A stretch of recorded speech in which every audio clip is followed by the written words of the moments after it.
s'abonner te chita. Ah oui, désormais, Kim Papi avait dit TV. C'est Kim Papi avait dit TV. Maman, bébé la rapporte awa, ma photo wapi. Mbanga idezo matawa noke paradis. Ah oui, nasi na s'abonner. Ah, beaucoup de journalistes qui toquent, émission, bagarre, série. Oh, c'est la poisse. Vous voyez qu'on a poissé tout le temps à piété. Journaliste, non, Bartik est là, il y a pas de. Chano, sans s'abonner, oh, le camarade ma vie. S'abonner quand on sait jamais. Kim, papi a dit, bisous.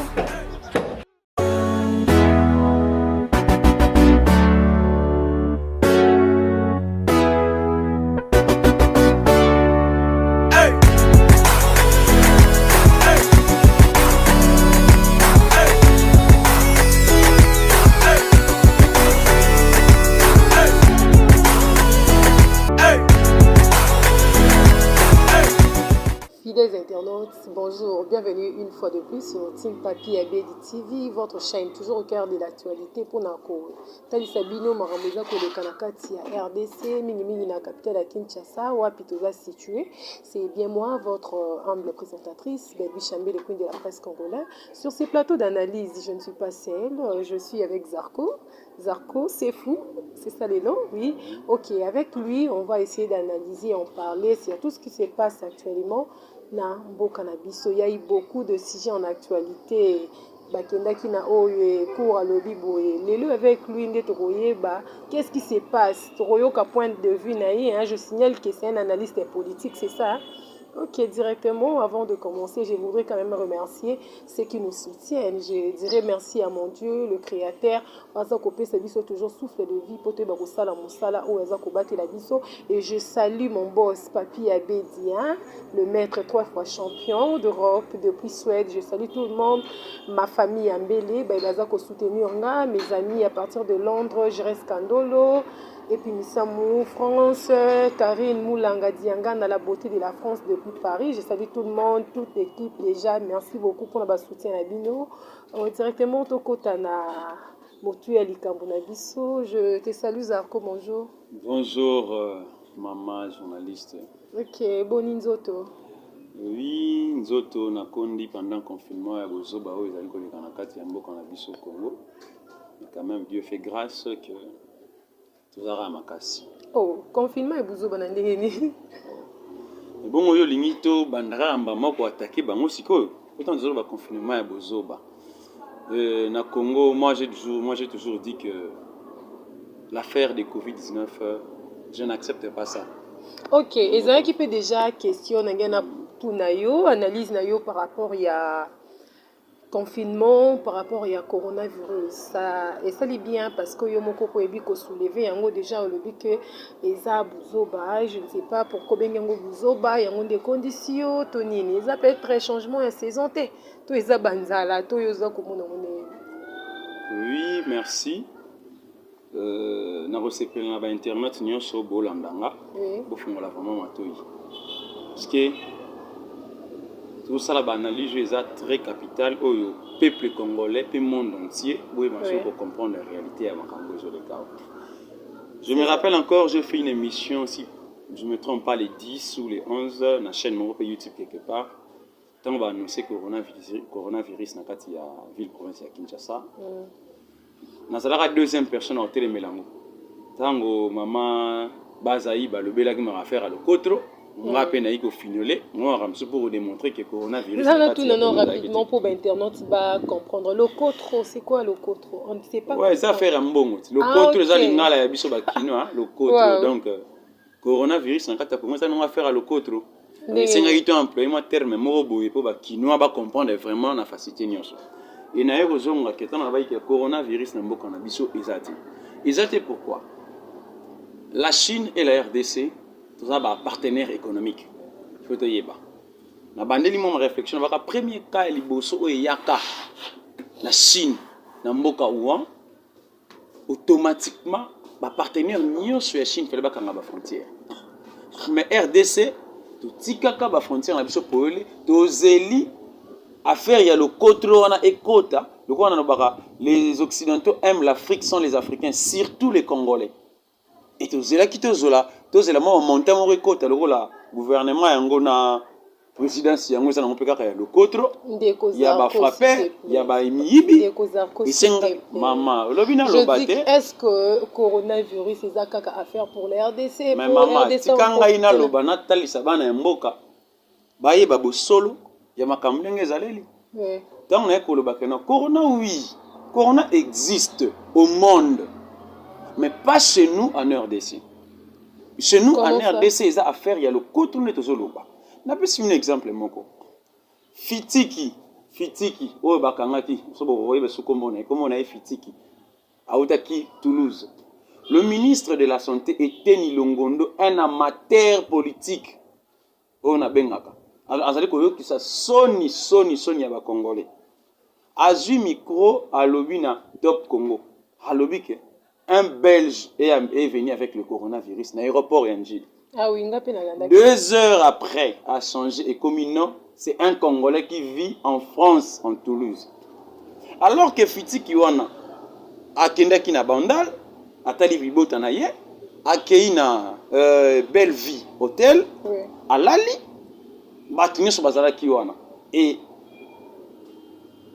quelques jours après, Bandai go poursuivre. Bon, après tout, il est pas à na cop yango pour votre information sur boyebité. Fiti Kazaki na cop wana. On ne dit pas ça. Ouais, pour votre information, Azaki na cop ya le côté. Tango lo ba que Fiti ki oyo bakanga ki est tonto azalaki na corona. Azalaki atteint na corona te. Azalaki na affaire ya le côté ba tchaki na jeu pour que baluka balo bakeno corona ekoti na Congo. Et to kende. Corona ekoti na Congo, to kende na réflexion wana. Bakangi Fiti ba ko sundola ye et puis quelques jours Fiti abiki. Abiki ki na kisini. Ndeko Zarko, pardon, olobi ke ndeko Fitiki wana azalaki na kati ya masolo wana, c'est-à-dire na moi jeu wana ba préparer. Mais comment est-ce que ndeko Fitiki azalaki na kati ya jeu wana luka ki susu apporter plainte au ministre? Na bisio na tandela bino bosolo politique ezali jemoko ya bondoki. Politique ezali ya bondoki bandeko na ngai me ngai TGV Zarko Sefu na lingi na ngati na memela bino politique ya bondoki. Politique na ngezali ya transparence. Soki na kokufa pona politique, il faut na kufa na bosolo. Na cause ezali juste. Na boy kokufa na politique ya kanyaka. Parce que na lingi motoki na ngande epesa ngai kanyaka. Tanga zo ba fitiki abiki mama leki na yesoki mama kulutu na ya lekaki na TV bande ko Eliezer abani pe ko lela fitika sana corona te ba che mwana na côté ya morgue ya njili kuna na 7 e boy fitika ko bika fitika zongi poto.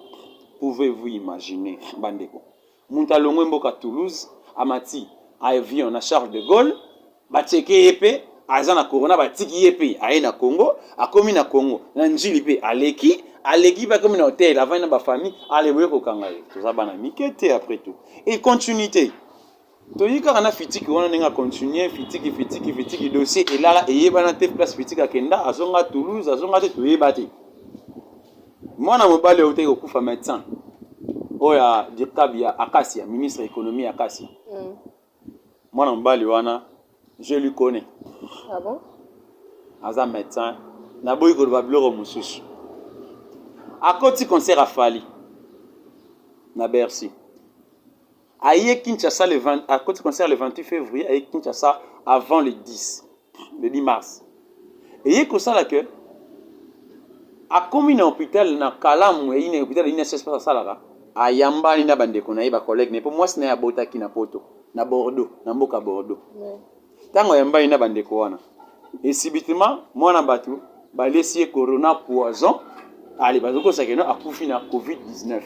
Je vois que vous êtes bien informé par rapport à nous. En tout cas, nous avons casse une information. C'est plus basé dans le belé. Ça reste à vérifier. Dans le belé, basé dans le belé, il y a une affaire il y a 40 dans la présidence, on a basé dans la corona poison. Tu affirmes? J'affirme. Ok. Dans le marambo ezali, oh, tu as une source nango. Bato boyebi na bino penga.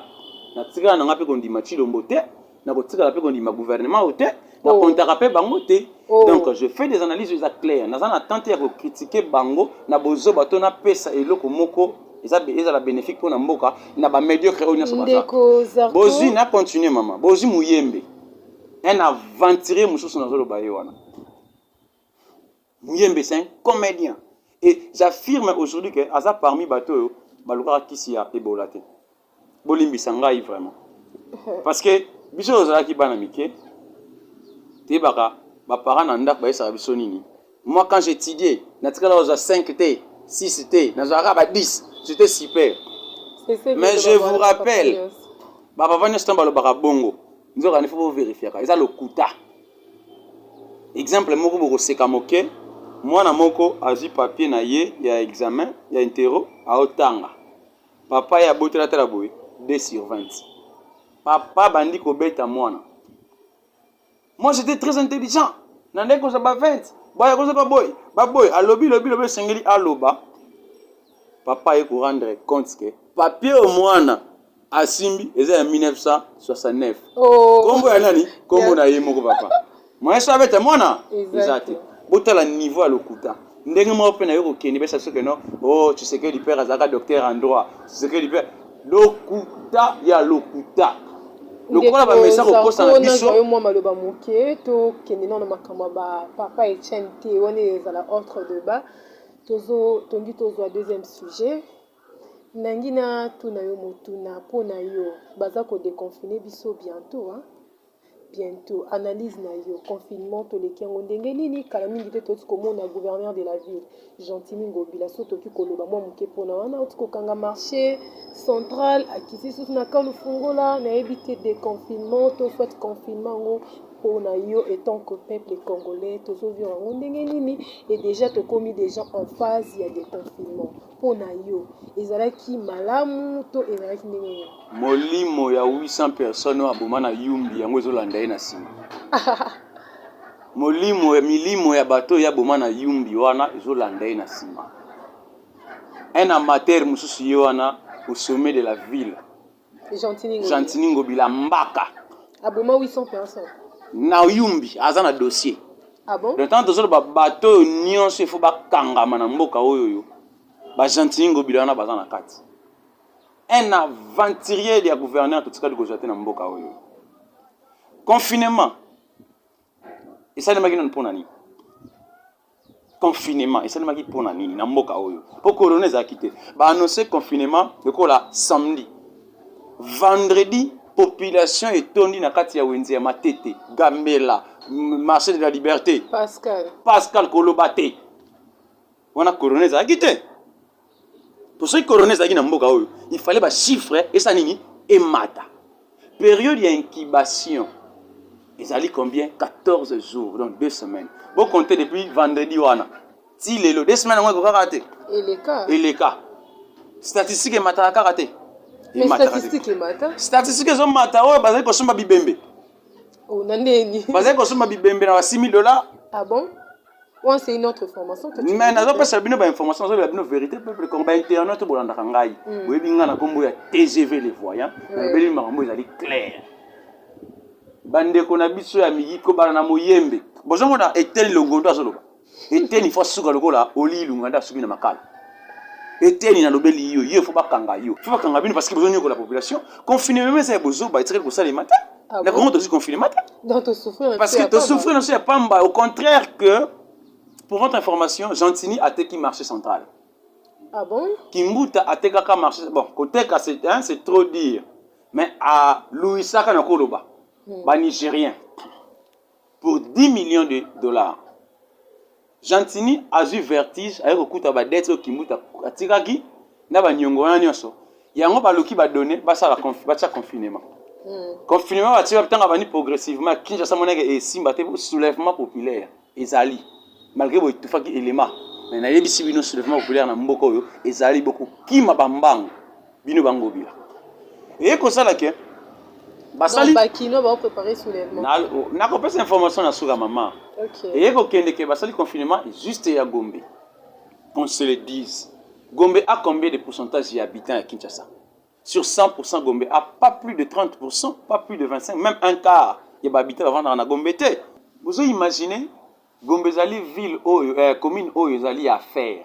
Puis nous sommes dans la cité tokenda koluka mbongo na Gombe ntango naye soki na kondi nakondi pamba te parce que mbongo ezali te ke esilinga tokoma bamandia totosala nini yango naye soki na coronavirus na Congo eza koexister mentalement. C'est que les gens oublient. J'ai essayé de surmonter cela, mais je vous dis, avec des gens oyo, balandaka biso, na quartier, tu as batika rabiso to l'équipe chef, président, cordon, bobi kawakino, moi 500, moi 1000. Si on a eu posé ce que j'ai dit, moi 16 000 francs congolais dans la carte. Si on a dit kata. Au tika monsieur moko liete, au pesi batu, misusu. Ata bibi yango le bito kaba. Vous comprenez? Mais confinement, oh, ils ont dit qu'on finana ne pas on a lingala pena qu'on finana toujours finana pena toujours si la toile kokonda. Mais na lobeli ngobila. Na pesi yo merci. Na pesi yo merci pour na bozoba oh la kesi na monde entier. Et lelo oyo mama yemo cinquantenaire bokomi koteka bibembe. Ceux qui muta kufeli ezake bo somba bibembe mutuna $6,000, $3,000 pour votre na liste ya Covid. Et teni longondo awaki koleka na top Congo batuni mbongo ya FMI yaki oyo yete babengi mutu ya FMI ya OMS na Congo alobi eteni za na mukanda lettre mbongo ekomaki na Congo accusé aza nango. Mais pourquoi mentir les gens? Pourquoi mentir les gens? Et puis tous FMI na tchapena na tout ça FMI OMS toi na posa na bino te. Toi na posa mbongo na bino te. Parce que on dit la main qui donne, c'est la main qui dirige. On n'a pas besoin de vos aides.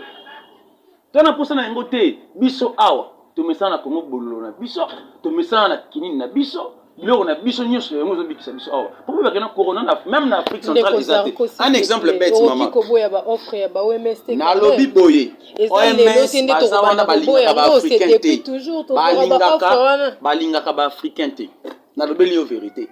Ba salema pona ko détruire biso. Comment ça? Nous sommes pas l'air cobaye, ba komeka ba kisi na bango na nzoto na biso. Oui, pas na bango ba saela ka yango. Non, ba saela OMS bazali miyibi, organisation de miyibi, ceux qui ba socialistes sont banal miyibi. Les a santé té. Je vous dis, les miyibi. Na pesi félicitations à Rajoalina, président de Madagascar. Tu as été clair. Il y a que la France 24 que non, OMS n'a pas le droit de m'interdire. Il y a que pesa population na ngai kisi. Indinga pena lobita pona loba yango debikala mama bazai ba merci lisusu affaire à lokoto nga na vandi bo oyo kopesa ngai 200 millions na likamoni mboko bato kufa ebele lelo oyo championnat komi États-Unis na Italie ndeko zarko na kati mwa maloba mukie ozoboya ba offre OMS est-ce que OMS ayaka kokanga bakonzi soit ba autorité ya mboka na makasi ke bino photo ya merci Penza merci Penza na question une question très pertinente maman tellement tozali na bakonzi ya babolole na tsango na lingala bakonzi ya babolole oyo bazwa pouvoir sous occupation oyo bazwa pouvoir sous ordre ya mindele oyo bazwa pouvoir na basime ba parrainage nde bachilombo na gouvernement ya médiocre toujours le pamba te tout le pamba te parce que nous ne sommes pas contents, la population n'est pas contente, pardon.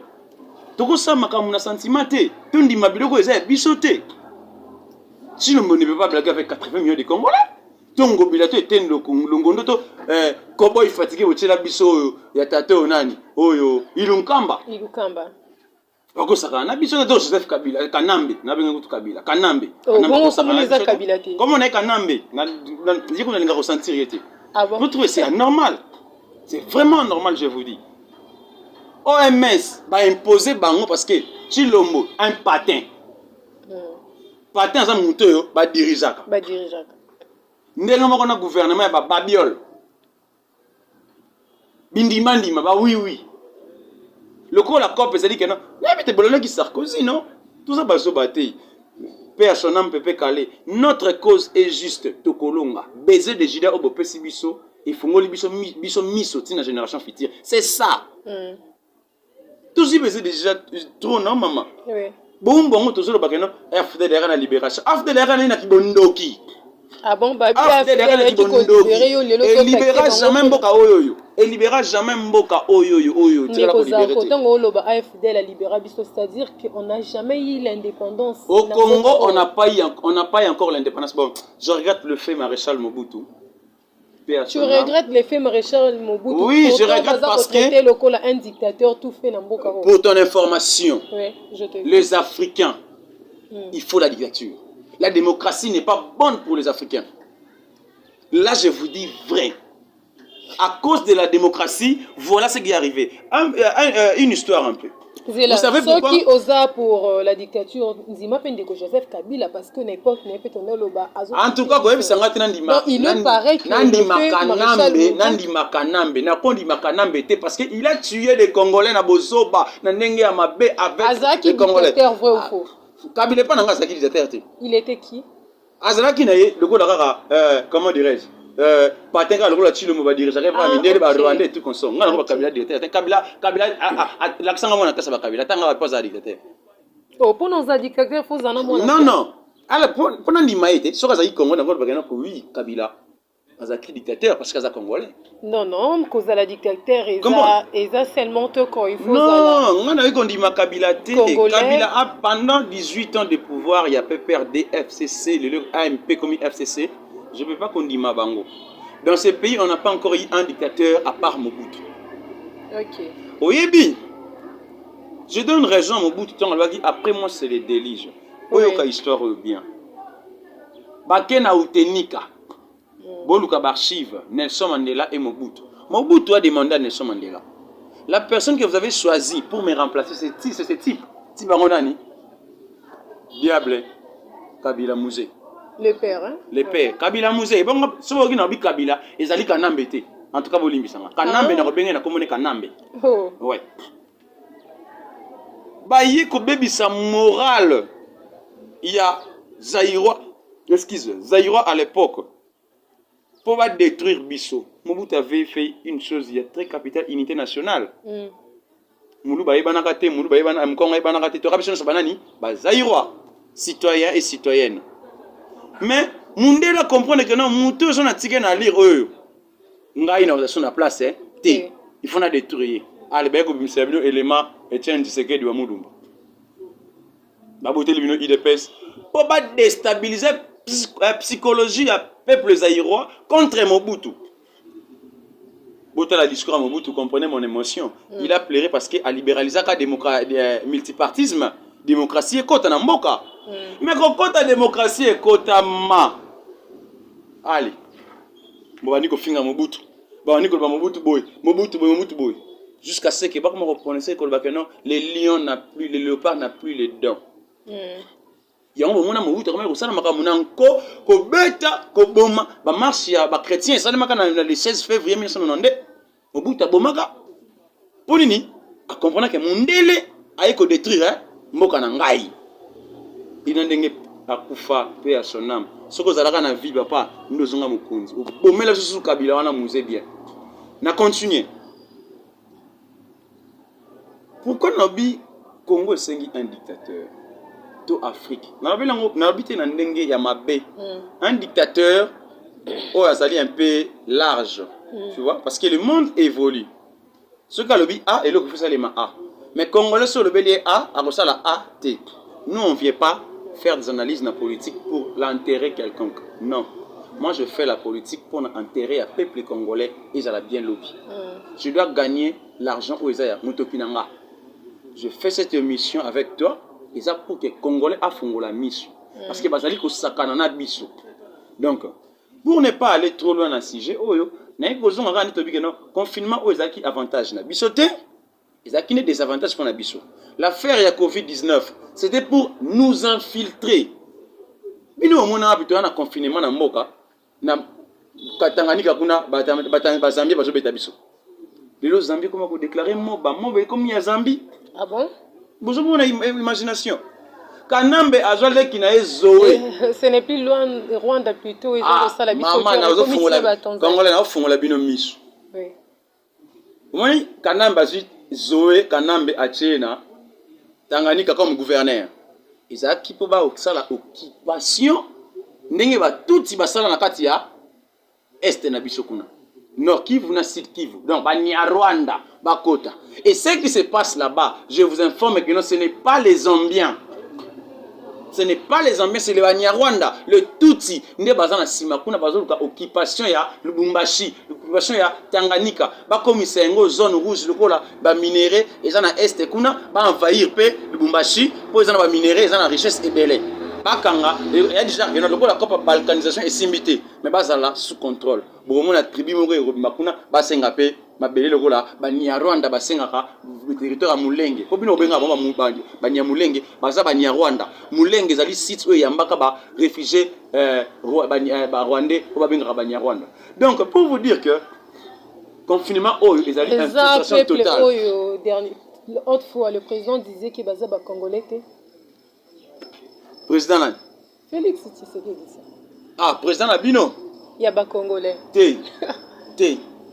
Je fais 18 ans avec Kanambe, na boya Kanambe comme président de la République.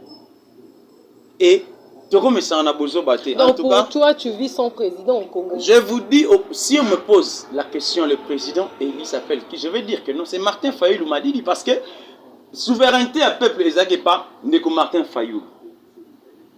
Bon, souveraineté à peuple, les pas Martin Fayoulou. Ouais. Ou on est à une époque qui a entre Fayoulou et Tshisekedi. Mais oui. Depuis, merci, on a une zonga. 2006, non, on a voté Jean-Pierre Bemba en 2006. Ah. Souveraineté à peuple, ils ont dit Jean-Pierre Bemba Gombo en 2006. Je ne vais pas accepter Kanambe ou Aïbaki souveraineté à peuple. Jamais. Na yeko continuer à faire Tshisekedi. À Jackie, en 2011. Oui. Kanambe a Iba souveraineté à peuple. Tout comme la souveraineté à peuple à tout moment. Oui. Si on a souveraineté à peuple, nous sommes le premier pays où nous avons des dirigeants sans consentement à peuple. Nos Congolais sont aquelli félo, on n'a pas cité. Pour souffrance on a Congo, et les Guinéens li félo. Satan ça monter à malam. Donc d'où boy va que non, on va prendre un chilomba za président ngate. Ça président ngate pour na été voté été, ils ont yende muta gagner l'élection, à gagner l'élection. Donc d'où affaire ya coronavirus ils allaient mentalement donc d'une manière psychologique na kati ya peuple congolais n'engagé exister ils ont ngoté physiquement bon mais si vino clair ils ont et dédé totika bindima ndima hein totika bindima ndima oyo azana makasi ya ko dénoncer il faut à dénoncer donc l'affaire coronavirus n'a pas qui dans le belango suscité pour dans le belango un autre mais en Amérique car pour le belango moi monté pour ba kana extra na ngona mboka na bisote so ka extra ba ela nga muto azana corona akabela nga corona pona ndima ngana zo yango. OK to komeka un peu ko renfermer point wana pour to zopi ba point musoza en actualité aussi pour gagner le temps déjà to koti na kati ya ba émission de Kozarko pona yo hein. Ce que nous faisons, c'est notre travail. À Lobby Félix, il n'est pas son président. À Lobby Oignon Soya, s'il n'y a pas la maladie, il n'y a pas le corona, et ça point de vie. Nous, on n'est que là pour faire notre travail. Bon, de causa, kotozoa, ici sur les cambo, ils ont retourné ça, banamboka. Les cambo et koti, ici sur mitu, ya banabatu, ya banaba congolais, tous les cabo et mukuna violeur, tous zonga boe mukuna a dénoncé Kabila. Dénonciation, ensuite mukuna yemo paye causa la sous dénoncer. Situation wana. Mbilinga wana ekoti na makambo wana yo zomona ngonde analyse na yo to pe prendre vie na yo sur ça izali Novelas TV Novelas TV bar FCC. Pourquoi on a vu Novelas TV? Avant non nous évolué to eba que mukuna abanda ki liboso ko dénoncer Kabila et ensuite ba vidéo ya sextape et ko na nena si. Est-ce que vous avez une évolution? Maintenant, nous avons une Novelas TV, made in FCC. L'auteur et compositeur, c'est Kanambe. C'est pour distraire la population congolaise, quinoise en particulier. Je vous dis franchement, Mukuna a mangé avec Kabila, n'est-ce pas? Et avec Kanambe, n'est-ce pas? Mukuna a mangé avec Kanambe depuis l'histoire. Mukuna était directeur de la campagne à Sadari. Mukuna a mangé $350,000. Au bande de connaître, bazo regretter, à Moïse Kanga, bazo regretter, Moïse Kanga m'a tapé ça que $350,000. Après ça, va pasteur me sauter. Mukuna à quel niveau? Mukuna a quel soubassement? Toboïté, la région qui s'occupe pas de la politique de son pays, et la région mon recoupe. Mais Mukuna ne représente rien au Congo. Ne représente rien au Congo, moi je vous dis. Kop naye na kanambe yo bima lokola azoluka aluka seni azoluka ba pese poste na seni aza la président seni na ebité na capacité ni na compétence ni Mukuna za nango pour renaissance ya pamba zo kana ko diriger yango te akene ko diriger institution lokola seni cerveau moteur ya mboka Mukuna c'est un aventurier théâtre on a ba ça les théâtres de chez eux la population je vous dis bolanda bangote bolanda bangote bolanda bangote botuna ikaka question yo liaki na Kabila est-ce que oza courage à sa kanambe que non kanambe bosa bazo kosa yo awa population lingi bote azaka courage à la kanambe abanga makofi to bangando bali na kingakati même Zakari Baba Basu agent campagne agent marketing mususu ya kanambe yo wana azo sa malgré ça la bino ba Michel Nikolo yo na longwe pa kanambe na kanambe aza kabiliste ya makila e kanambiste ya makila ndaza wana ndeko Zarko par là tu veux dire que dénonciation ya Mukuneza ezali fondé te ezana soubassement te ezali comme na bango mais on a noté muto azala qui proche ya ko mi pe ennemi na Congo ka ezala ka no soki mboka boyena mutu to ko partout dans le monde ndio za bozali moi so ngana to baneko bima to kaboni ngana to kombinemi to so la susté non oh comment répéter ce gana derrière kutu sous-vêtement na ndeko là te toboka koto akane ko pesa ngata 10 francs te oh comment le babongo non je peux ou ne pas dire ça mais on a une théorie de nos non chérie te la sous-vêtement là tie aiza au katana to somba esika yo mo obiando banga peut-être bangando mais lelo komi musika na même nous on dénonce ou soit à Soli à se révolter place biso to zalaka to dénoncer te dénoncer babi na vie pose à sauver faut dénoncer au moins ce que zo bunda pona cause ezali juste au kufate mama tant que nzambe alobi ke yo ko kufate décision finale za pas nzambe babwaka nani Daniel na libula bankosi mais Daniel abimaka kaka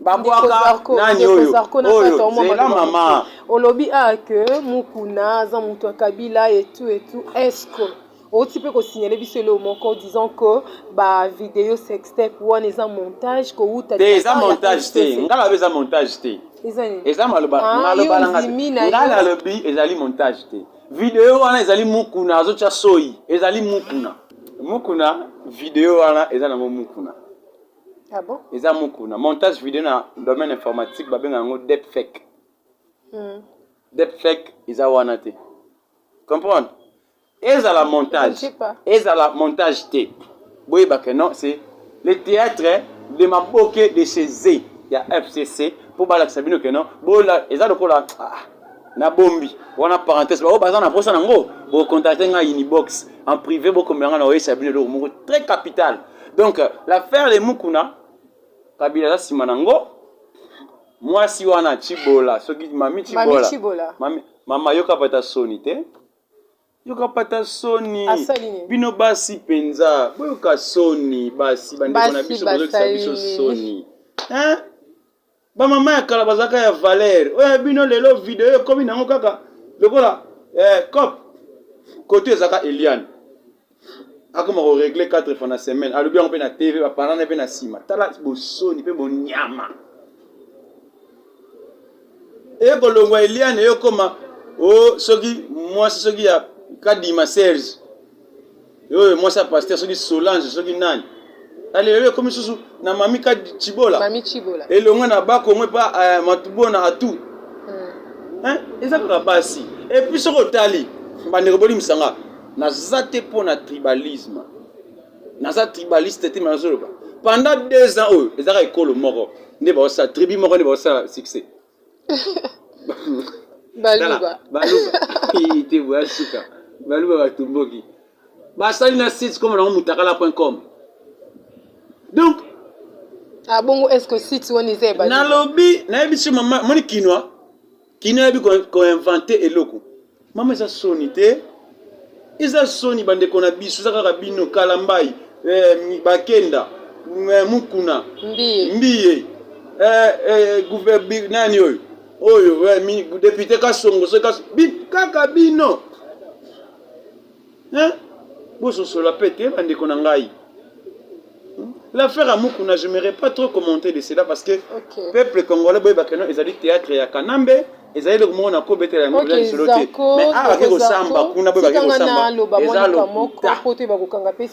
tu as cité ici les noms de Zacharie, mais lui, Zacharie se disait que Kabila, et puis, Moutoupe, Okikozana, Moutoupe, Lobby, Bakabouani. Moi, je faisais que mon travail, et puis, et puis, Zacharie a dit aussi que attaquer Nango, ya Kabila tes mbongo ya République. Mais yo a osé insister pour dire que toujours Zacharie va continuer na e. Mbongo ya République, merci Zacharie, baba baswe. Le quoi ça mbongo ya République, je t'ordonne que ne kotika mbongo na trésor public. Poser la République. Non, il a dit que Kena na nyongo na etalobi même si ce qui a zoa qui. Yo semona moyi bandimi. Yo semona moyi bandimi. OK. Oh babete bambata na kingakati. Yo zalaka, ozana vidéo babete bambata. Comment vous pouvez inventer les bisous de l'eau, monsieur, dans la montagne, ma colo, comme maman? Tu es souvent à miqueter. Pourquoi ça va en abusé? Tu es là, tu vas souffrir. Est-ce bien? Vous ne pas mentir. Peuple congolais, tu vas souffrir à niveau moko. Oh, tu as comme un mandia intellectuel, un mandia stratégique. Donc, comme un des gens qui ont 1000 francs, un mandia, oh, il y a l'ingala ba kinois. Vous t'en êtes au Kende. Tu es un mandia. Ils ont un sens. Encore une question de plus. Tango au lobby qui basi bazali sous na sonité basi. Est-ce que Ebili Kamboya sénatrice Bijou Goya? Ah. Ça la suba comédie. Au lobby basi bazana. Ba comédie. Mais moi je pense que Wana c'est une femme à Luki côté les méla. À Luki nini? Babuzo baya. Bouquet de fleurs. Bouquet de fleurs. Et résout la humiliation. C'est la honte. C'est la honte, je te dis. Président Oyo, ndenge makamezo kendele awa. Le quoi on a patin, chilombo. Oh, je peux détruire mboka comme il faut à Kabimboka. Ngapo na ngai faut Sénat et kufa na mboka Oyo. Mbongo ngai ba perte inutile. Ba humilier yo moi si. Ba humilier yo moi si. Félicitations maman Bazaïba outi ko zwa trophée diva ya femme congolaise oyo abundi na politique. Félicitations. Tu as quelque chose avec maman Eve Bazaïb, hein? En tout cas, cette dame-là, elle m'inspire beaucoup. Par rapport à courage, par rapport à sa façon de voir des choses. Congolais, elle comprend qu'on a retard. Telle native maman Bijou Goya. Félicitations d'abord parce que tu avais posé une question très pertinente que un comédien, un aventurier que j'appelle Alexis Tambwe Mwamba. Aluki a humilié yo. Mais, quant à moi, il fallait garder maîtrise. Il faut la maîtrise de soi pour ébaluker la ye. Bon, faut citer pour sa famille politique, hein, moko. Et s'il était aucun même que porter plainte, c'est la dimension. À qui que porter plainte et Kanambe a bengi bango. Bavandi ye wana na bouquet de fleurs azeke ne bosenga bakesala bosenga bolimbisi pardon en public maman l'humiliation de la femme congolaise hein osali soni ya basi congolaise Goya Bijou franchement na habité hein nzamba limisanga je dois trouver une très bonne femme on a retenu ndako et non une très mauvaise femme comme Bino Bagoya Bino Chibola. Chibolo moi ça soutenir tu n'as pas vu le lo mukuna ke nazana on a téléphone awa oyebi ke no bakoma ko na ba soutenir wana maman bolimbisanga c'est ba pesio 10 000 francs 10 dollars hein OK ne bimisa ba corona OK ne tema libosa appelle la justice en tout cas bolimbisanga boza ba zoba. Ndeko Zarko, quand tu insultes aussi les femmes non, devant la caméra, non, je vous dis. Mais c'est ce qu'on a refusé à Alexis Tambwe. Je vous dis franchement, maman, tu peux encourager le côté. Peuple congolais a on n'encourage pas, mais on insulte. Moi, j'encourage pas cela. Peuple congolais a zoba. Nazoba yango publiquement, bandeko bola nanga boyoka. Y compris toi. Exception, je suis parmi l'exception. On ne peut pas me manipuler. N'atteint que mon montant, on a 10 000 francs. N'a comme ça goya. Tant qu'on a l'engi na ikuna mukuna. Abenga kabino. Comme je dis, c'est une œuvre de foi. Goya c'est. Et puis ça boy maman, la vérité. Au moniteur nanga matina na kanda makasi ya mboka oyo. On ne peut pas rester comme ça. Félix Tshilombo, Kanambe, na ba individu mo basaka na biso ba congolais. Eko zalata jamais. Yo fandi boy, allez, ndeko, ota de minanga malam, TCV de voyant. Ce que moninga na ko corrompre ata na 1000 francs, boya. Ata famille politique n'a pas pouvoir, boya. Tu peux manipuler binoté. Obi misa maman e batu bongo muku na violeur, muku na violeur. Tant on lengi na yo, obenga ba maman wana. Arrêtez, arrêtez maman. Tant on va pas congolais ça ba ezali par rapport que non. Na fingi s'éterniser na même sujet. Na fingi pe congolais zo ba te non, zo ba te. Zo ba par rapport, il est manipulé na bozo ba pas zo kende. Comprendre, le ventre enfamé n'a pas d'oreille. Oui. Mais ngai bum nanga za nzala. Ya makasi. Mais matoyi nanga izoyoka pambate neko tika jamais au moto nanga pona que tellement pona boya jamais botangela ngai dossier nini yango ba femme ba viola nambo na este kuna Zarko, comme on a souka, on ne peut pas rester s'éterniser dans le même sujet. Bamikoloza Koya, Tokolo Belango salon et la large. Tous dernier sujet nabiso Oezaya, VK, le dircap du chef. VK, le dircap du chef devant le tribunal. VK lobby ayebi Jamal te. Jamal pas lobby ayebi VK te. Nanda ki procès. Eza passe. Eza passe. Ezo pesa ma. Bayebani na bango te. Eza passe. Ezo pesa ma wakande ngo lobby. À quand peuple congolais au comprendre dans camp. À quand peuple congolais au kozala éveillé. À quand peuple congolais esprit na ko fongwama. L'affaire des caméras ils ont un scénario politique. Ah bon? Ouais. Oh. État des droits. Scénario politique. Namboka o était. Ils a passé. Ils a passé vraiment ils a passé. Ils a passé. Non, on pense que c'est l'état de droit. Parce que chef de l'État Naboy Koloba qui n'a défendre Ndeko Kamere. Naboy Koloba qui n'a défendre Ndeko Kamere. Mais bon, la réflexion où un poste, nous avons un poste administratif. Comme DIRCAB, une hiérarchie gouvernementale, Aza est l'autre côté. Il ne veut pas ordonner ou signer un document qui est Moussambongo. Ou alors il y a une logique des choses. Nous devons défendre l'été. Mais nous avons une logique des choses. DIRCAB, Azali, membre administratif, le gouvernement, Azali, de l'autre côté. Mais bon, on va attaquer Kamere, l'affaire il y a 100 jours. Alors qu'il y a un coordonnateur. Plusieurs coordonnateurs d'ailleurs. Le premier c'est Nicolas Kazadi.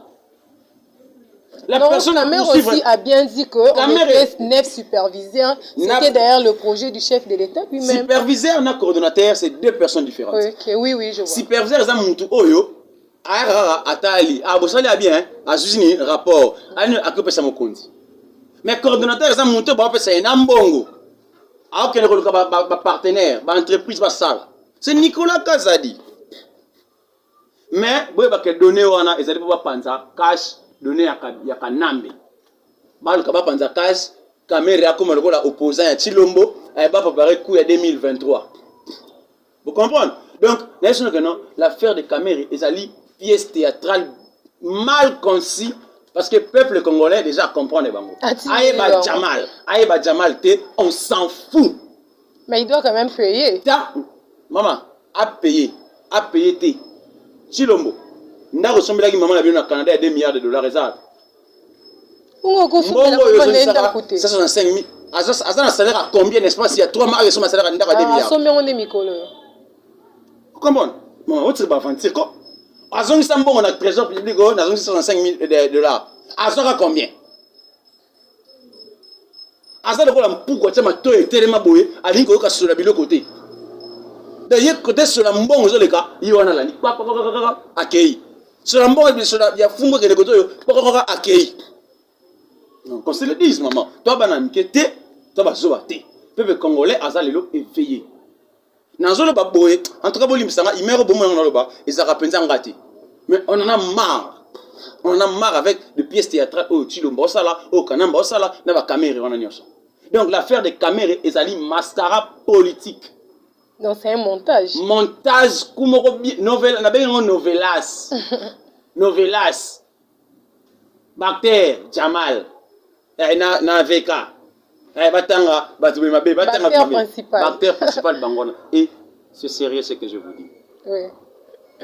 Ta mère est la pièce maîtresse pour l'occupation du Congo. Là, je vous rassure.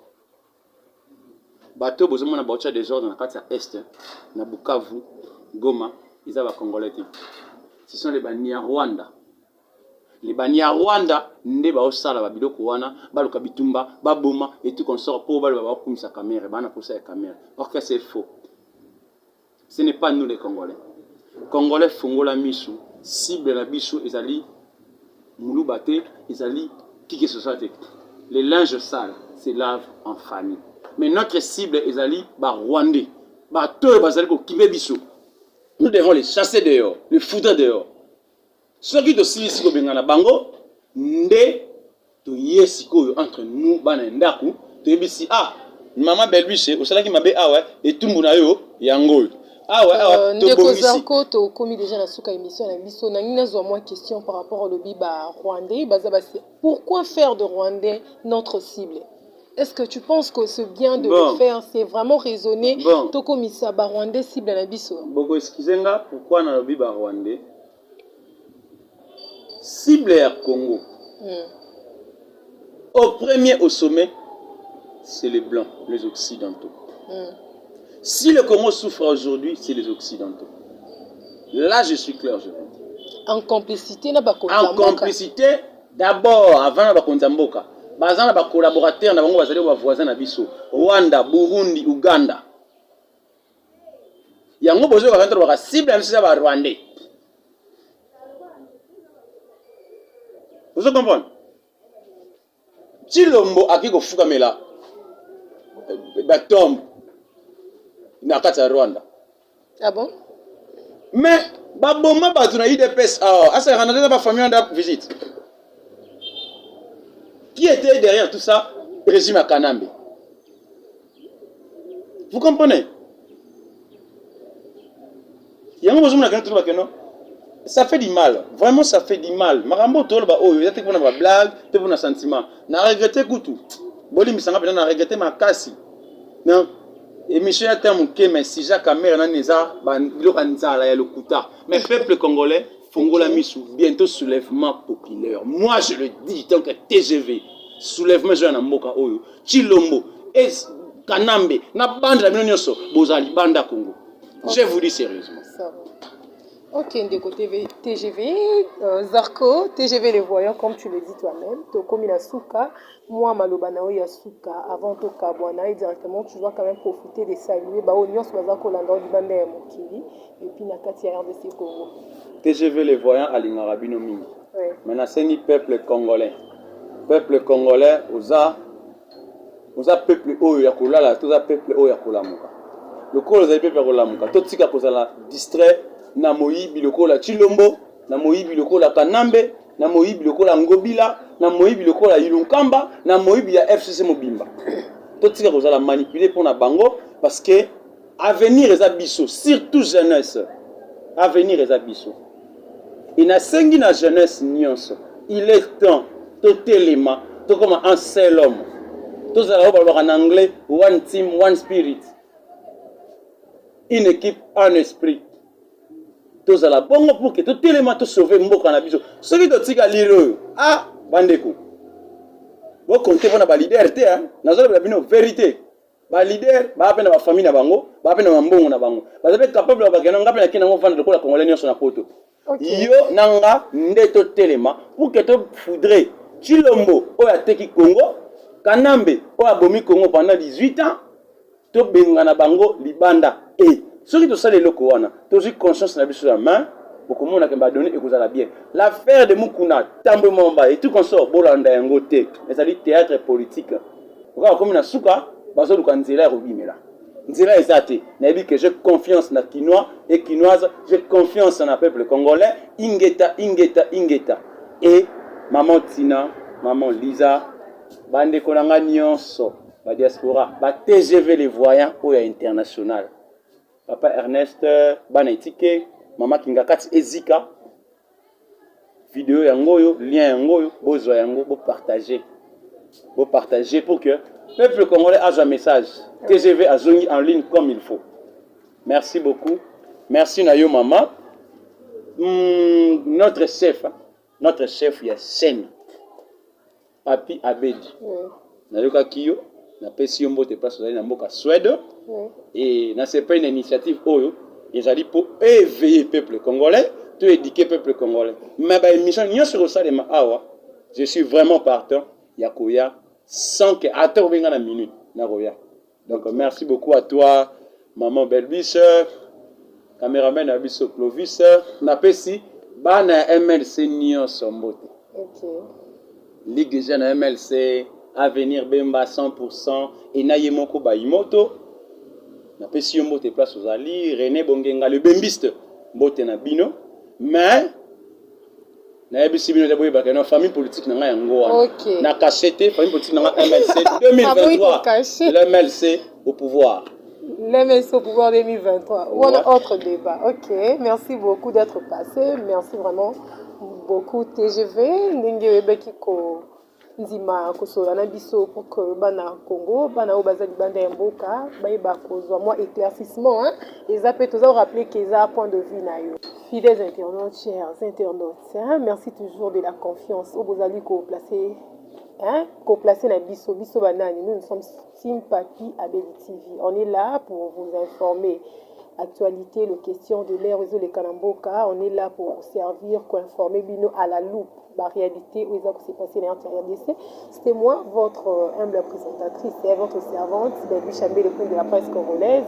Tozaki Nesengo Yako Yamba Ponabino, TGV Les Voyants, Zarko Sefou, Ozali Bongo Moko ya analyste politique, il y a RDC, Bongo César Sakamini, Minina, parti politique, Ozali Bongo MLC, Mouvement de Libération du Congo, il y a Jean-Pierre Bemba, Grombo.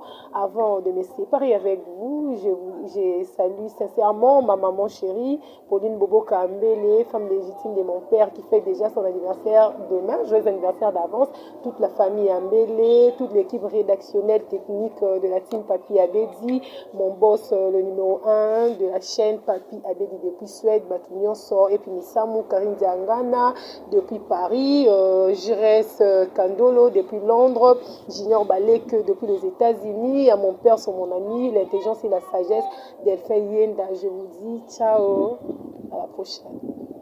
Ah oui, désormais, Team Papi Abedi TV. Team Papi Abedi TV. Maman, bébé la rabotamie. Awa, mafuto wapi. Mbanga il des hommes matavwa non qui est paradis. Ah oui, Nasina s'abonner. Ah, beaucoup ça va journaliste et TikTok, bah émission, bagarre, bah série, oh ça la poisse, oh y'a la poisse tout le temps à piété, bah je ne sais pas. Non, bah si que là il y a pas de, channel, ça s'abonner, oh le comment on dirait ma vie, bah s'abonner quand on sait jamais, Team Papi Abedi TV, bisous.